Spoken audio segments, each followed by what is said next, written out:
ವಿಜಯಪುರ ಜಿಲ್ಲೆಯ ಬುತ್ತನಾಳ ತಾಂಡಾದಲ್ಲಿ ಈಗ ನಮ್ಮ ಅನಿಕೇತನ ತಂಡ ಪಯಣ ನಡೆಸ್ತಾ ಇದೆ. ಬನ್ನಿ ಸರ್. ಈಗ ಈ ಮನೆಗಳು ನೋಡ್ತಾ ಇದ್ರೆ ತುಂಬಾ ಹಳ್ಳಿ ಶೈಲಿ ಅಂತ ಏನ್ ಅನಿಸ್ತಿಲ್ಲ, ಸ್ವಲ್ಪ ಸಿಟಿ ಟಚ್ ಆಲ್ರೆಡಿ ಬಂದಿದೆ ನಿಮ್ ತಾಂಡಾಗೆ. ಅಲ್ಲ, ಇದು ನೋಡಿ ಮೇಡಮ್, ಬಿಜಾಪುರ ನಗರ ಪ್ರದೇಶದಲ್ಲಿ ಇರುವಂತ ತಾಂಡ ಆಗಿರೋದ್ರಿಂದ, ಬಿಜಾಪುರ ನಗರಕ್ಕೆ ಹತ್ತಿರವಾಗಿ ಮತ್ತು ಮಹಾನಗರ ಪಾಲಿಕೆ ವ್ಯಾಪ್ತಿಯಲ್ಲಿ ಇರೋದ್ರಿಂದ ಇವಾಗ ಇಲ್ಲಿ ಈ ರೀತಿ ಇದೆ.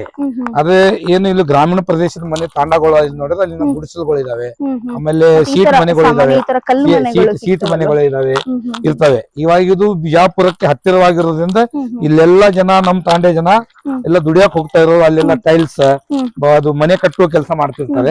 ಅವರೆಲ್ಲಾ ಅಲ್ಲಿ ಎಲ್ಲಾ ಕಲೆಗಾರ ಇರೋದ್ರಿಂದ ಈ ರೀತಿ ಮನೆಗಳನ್ನ ಇಲ್ಲಿ ಆಗಿದಾವೆ. ಅದು ಎಲ್ಲಾ ತಾಂಡಗಳಲ್ಲಿ ಇದೇ ರೀತಿ ಡೆವಲಪ್ಮೆಂಟ್ ಆಗಿದೆ ಅಂತ ಹೇಳಕ್ಕಾಗಲ್ಲ. ಈ ಅಜ್ಜಿಯವರು ಇದಾರಲ್ರಿ, ನಮ್ಮ ಊರದ ಏನ್ ಈಗ ಒಂದ್ 80 ವರ್ಷ ಆಗಿರ್ಬೋದು.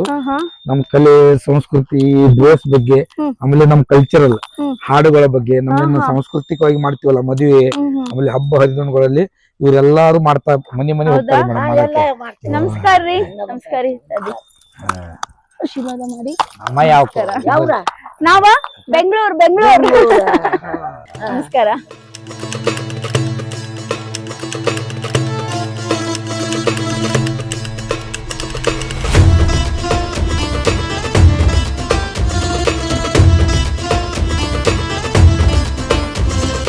ಅಜ್ಜಿ ನಮಸ್ಕಾರ. ನಮಸ್ಕಾರ. ಹೇಗಿದ್ದೀರಾ? ಬೇಸಿದ್ದೀರಿ? ನಿಮ್ ಹೆಸರು ರೀ? ನಮ್ಮ ಹೆಸರು ಕಮಲಾಬಾಯಿ. ಕಮಲಾಬಾಯಿ ಅವರು. ನಿಮ್ ವಯಸ್ಸು ಕೇಳ್ಬೋದಾ? ಎಷ್ಟು ವಯಸ್ಸು? ವಯಸ್ಸ ಸಾಟ ಅಂದ್ರೆ 80. ನೀವು ದಿನಾಮಠ ಹಾಕೊಂಡಿರ್ತೀರ? ದಿನಮಠ ಹಾಕ್ತೇವ್ರಿ. ಇದೆಲ್ಲ ದಿನಾಮಠ ಹಾಕೊಂಡೇ ಇರ್ತೀರಾ? ಹಾಕ್ತೇವ್ರಿ. ನಿಮ್ಗೆ ಭಾರ ಅನ್ಸಂಗಿಲ್ವಾ? ಏನಾಗಿಲ್ರಿ. ಸುಸ್ತು ಭಾರ ಆಗೋದು ಅಭ್ಯಾಸ ಆಗ್ಬಿಟ್ಟಿದ್ಯಾ?